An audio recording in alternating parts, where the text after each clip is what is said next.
Because I would say that that is an unusual resources company. In history, resources companies held onto their capital because they didn't know where the next bunch of capital was coming from and paid very small dividends.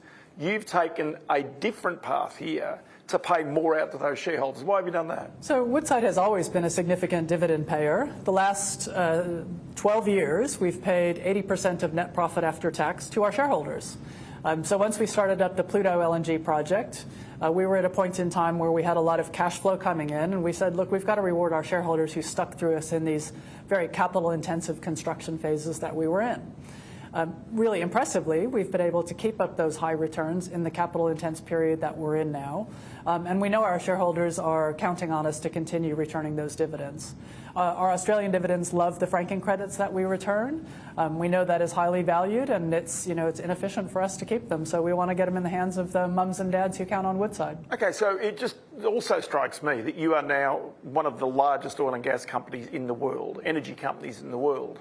Why would it not be better for your company to be based in the United States, where the regulatory environment, the capital markets are richer? All of these things seem to favour your company as compared with Australia. Why stay here? Look, we're a proudly Australian company. This is where we were born, in the town of Woodside, a little bit more than 70 years ago. We've built our business in Western Australia, have a material business in the Gippsland as well, so this is home for us. That said, we're still able to access those great opportunities in the U.S. So some of our significant growth opportunities are investments in the U.S. We're able to access the capital market. We have great access to the bond market. We raised $3.5 billion in the U.S. bond market earlier this year. So the fact that we're Australian listed isn't an impediment from taking advantage of all those things that the U.S. offers today. Okay, so the U.S. offers all of those advantages, but there is even the regulator this week raising issues about whether Australia's capital markets are competitive enough, whether the technology is kept up. All of these things would otherwise be obstacles to businesses such as yours remaining an Australian listed company. Well, again, we've got such a strong Australia shareholder base. We've got a lot of, and our revenue right now is 75% Australian. And even as our business transforms, Australia will still be an important part of the market for us.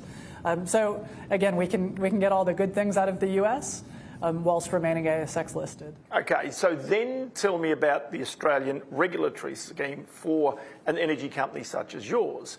It's been notoriously slow to grant you approvals for the extension of the North West Shelf, of even Scarborough. Browse in particular is a field that really is still waiting to be developed. Is there a danger that Australia leaves valuable hydrocarbons in the ground because government's just simply not fast enough or astute enough to be able to develop them? Look, we've been really clear about a couple of things. One is the importance of gas in the energy system, both in Australia, and the importance of Australian gas for our customer nations abroad as they think about energy security, national security, and decarbonisation. Today we talked about the role that LNG could play to help displace coal in the world's power generation mix. So gas is needed. I think we've been moving the needle on people understanding that gas will be important in Australia. If we think about how to decarbonise Australia, we need to get rid of the brown coal. And replacing it with renewables and gas is the low emissions way to do that keeps the lights on for everybody. So I think we're starting to make headway, but that said, the regulatory environment continues to be very challenging. North West Shelf life extension, we were very pleased to get that approval. But there's been challenges along the way. We're in court on multiple matters related to some of the developments we want to progress, including North West Shelf.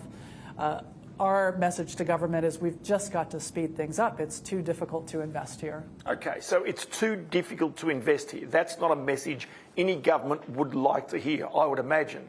And other places that you have investments, in Africa, in the United States, in Mexico, even in Korea you're doing some work as well. These environments, these jurisdictions seem to be more welcoming of your capital, of your presence. Look, everywhere we go, the governments want to ensure that a company like ourselves is doing the right things, that we're paying taxes, that we're investing in community, that we're creating jobs. We've done all of those things for 40 plus years here in Australia. We're doing those things now in places like Mexico and Louisiana. We would love to continue doing that in Australia. We are with the Scarborough project. We'd love to do that with Browse. But again, Governments will make choices. They'll make policy choices about where they want their nations to head. Perhaps the encouragement for the government here is if we think about things like critical mineral processing, reindustrialization of Australia, all of that requires energy, and all of that is going to require natural gas. You've got to have natural gas to have the heat required to process critical. Artificial intelligence is the obvious one to talk about. Artificial intelligence, yes. So, if we're going to unleash the technology capability and the potential that this nation has, we've got to be able to have that sovereign AI capability, all of which requires power at large scale. So you're already building one large ammonia plant, which is fairly close to being completed. Right. So is it tempting for a business such as yours to do more of that, to add value to your gas so you can actually send it as gas through a pipeline, create LNG and ship it around the world, or create products including ammonia and hydrogen? Because that sends you right up the value chain in terms of your product, doesn't it? Sure. So we've spent a lot of time on what we call our new energy strategy, where we've looked at what are alternative molecules that have lower carbon intensity when our customer uses them. And hydrogen and ammonia fit in that space. So whilst ammonia has many uses today, fertilizer, explosives, the opportunity we're pursuing is the use of ammonia for energy, either in power generation or marine transportation. There are some good positive policy signals out of places like Europe, as well as Japan, Korea, Singapore. But we need to make sure that we're disciplined with our investment dollars. And the markets for lower carbon ammonia are moving a little bit more slowly than some of those nations would have suggested a few years ago. So we're laser-like focused on demonstrating value from this Beaumont New Ammonia project that we acquired last year, making sure that we've got high-quality customers when we've got that low-carbon ammonia to sell. And we'll be very disciplined before we start further expansion in that space. So just take me finally to Bass Strait. And I want to go in terms of you acquiring the interest in Bass Strait, where Woodside first looked for oil and gas, that now, because of the deal you've done with ExxonMobil, you get control of it. You can start to explore again.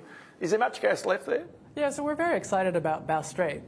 Through the BHP Petroleum merger, we have that 50% stake. And one of the things that we've seen, and our team that's been working it has seen, is that there are some opportunities to squeeze a bit more gas through that asset. So when we negotiated the agreement with ExxonMobil, we said, look, we've got to have a joint venture agreement that allows us to pursue those opportunities, even if ExxonMobil isn't as interested. So is this gas that's known to be there? Is this gas? Yeah, so there's about 200 petajoules of gas that has been discovered, just not developed. So we're excited about those opportunities. And I'm really excited about the ExxonMobil team coming across. So we'll take over operatorship next year, and about 600 people will come join the Woodside team. I know they've got things up their sleeve. I know they've got opportunities, and so we look forward to having the new team on board to squeeze maximum value out of this asset that we can. Okay, so I seem to remember that Bass Strait was due to run out early 2030s, 2032, something of that nature.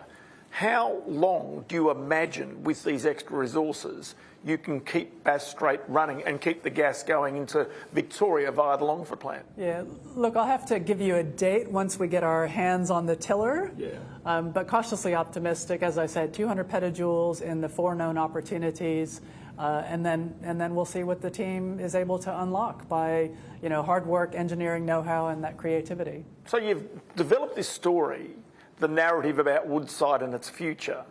Does it sometimes disappoint you that politicians and or others in Australia don't understand that story well enough? Well, look, I think there's an opportunity for us to make sure that we are effectively telling our story. And hopefully you've seen some of the ads that we've been running talking about the role of natural gas in the power sector, in the manufacturing sector. We sell natural gas to miners, to mineral processors, to smelters. All those sorts of businesses that need our product to be profitable in their own spaces. So we're spending a lot of time on this communication journey to, again, help politicians and the ordinary citizen understand why natural gas is so important. Meg O'Neill, always good to chat to you. Many thanks for your time. Thank you.